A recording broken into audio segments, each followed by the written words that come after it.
नमस्कार मित्रांनो, आज आपण पाहणार आहोत क्रीमी आणि तितकं डिलिशियस असं रेस्टॉरंट स्टाईल पालक पनीर घरच्या घरी कसं बनवायचं. चला तर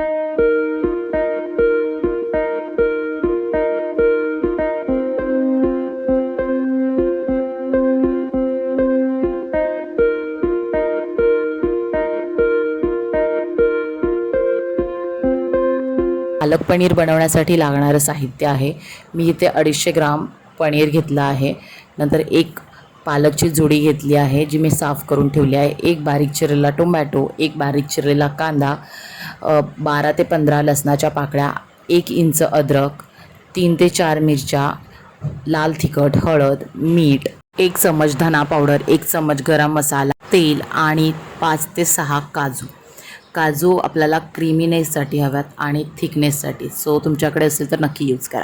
तर सर्वात प्रथम मी इथे पालक वाफवून घेणार आहे. वाफवण्यासाठी मी इथे पालक घेतली आहे आणि त्यानंतर 2 मिरच्या, 5 ते 6 लसणीच्या पाकळ्या आणि अर्धा इंच आलं आणि 1 वाटी पाणी टाकून पालकला वाफवून घेणार आहे. जोपर्यंत पालक वाफवली जाती आहे तोपर्यंत मी इथे मसाल्याची तयारी करणार आहे. मसाल्यासाठी मी 1 कांदा, 1 टोमॅटो, लसणीच्या 12 ते 13 पाकळ्या, अर्धा इंच अद्रक, 2 मिरच्या घेऊन छान असं हे वाटप बारीक करून घेणार आहे अशा पद्धतीनं.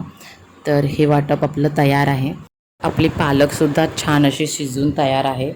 तर अशा पद्धतीनं पालकला शिजवून घ्यायचं आहे आणि तुम्ही बघू शकता पालक ऑलमोस्ट शिजली आहे. तर आपण हिला ग्राइंड करून घेणार आहोत. तर ग्राइंड करताना इथे एक अशी टिप आहे की तुम्हाला जर एकदम रेस्टॉरंट स्टाईल जर चव हवी असेल तर तुम्ही जे पालकचं पण जे पाणी आहे त्यातलं एक अर्धा वाटी पाणी आपण त्या पेस्ट बनवताना टाकायचं आहे, जेणेकरून त्या पालकचे सगळे चव आणि जे पोषक द्रव्य आहेत ते आपल्याला मिळतील. सो अशा पद्धतीनं मी सगळे पालक छान अशी ग्राइंड करून घेतली आहे. आत्ता आपण पुढच्या कृतीकडे वळूयात. मी सर्वात प्रथम एक पॅन घेऊन त्याच्यामध्ये 5 ते 6 चमच तेल टाकलं आहे. तेल गरम झाल्यानंतर आपण जे वाटप केलं आहे ते मी यामध्ये टाकणार आहे आणि छान असं मीडियम ते स्लो फ्लेमवरती मी सॉटे करणार आहे जोपर्यंत हे सगळं वाटप छान असं तेल सोडत नाही तोपर्यंत. तर अशा पद्धतीनं मी त्याला सॉटे करणार आहे आणि आता छान असं मसाल्याने तेल सोडलं आहे. सो मी सगळे मसाले ॲड करणार आहे. 1 चमच गरम मसाला, धना पावडर, लाल तिखट, मीठ, हळद आणि छान असं ह्याला सॉटे करणार आहे. त्यानंतर मी थोडंसं मसाल्याच्या वाटीमध्ये पाणी टाकून ते टाकणार आहे आणि प्युरे केलेलं आपलं पालक टाकणार आहे. जर तुमच्याकडे काजू असतील तर काजूची पेस्ट करूनही तुम्ही यामध्ये टाका, जेणेकरून त्याला एक छान असं क्रीमीनेस आणि थिकनेस येईल. सो हे सगळं मिश्रण छान असं मी मिक्स करून नंतर 1 ते 2 मिनटासाठी वाफवणार आहे. आता तुम्ही बघू शकता हे छान असं ह्याला वाफ येते आहे आणि पालक ऑलरेडी शिजला आहे तर त्याला जास्त वेळ लागत नाही. फक्त आपल्याला हे छान असं एकत्रित होऊन द्यायचं आहे आणि त्यानंतर आपण टाकणार आहोत पनीरचे जे पीसेस आहेत ते. काही लोक त्याला फ्राय करून घेतात, पण मी यातला फ्राय न करता असेच टाकत आहे. तुम्हाला जर फ्राय करून घ्यायचं असेल तर तुम्ही टाकू शकता, पण मला वाटतं की न फ्राय करताच ते छान असे सॉफ्ट राहतात. सो तुम्ही हे नक्की ट्राय करा.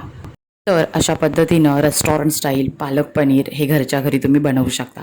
तर आता आपण करूया प्लेटिंग. तर हे जे पालक पनीर आहे ते तुम्ही चपातीबरोबर, रोटीबरोबर किंवा नानबरोबर ट्राय करू शकता आणि हे पालक पनीर तुम्ही नक्की घरी ट्राय करा. बनवायला अगदी सोपं आहे. हार्डली 15 ते 20 मिनटं जर सगळी तयारी झाली असेल तर होतं. तर तुम्ही हे नक्की ट्राय करा. तुम्हाला हे जर आवडलं असेल तर ह्या व्हिडिओला लाईक करा, शेअर करा. चॅनलवर नवीन असाल तर सबस्क्राईब करा आणि तुमचे कमेंट्स मला कमेंट बॉक्समध्ये सांगा आणि व्हिडिओ पाहिल्याबद्दल धन्यवाद.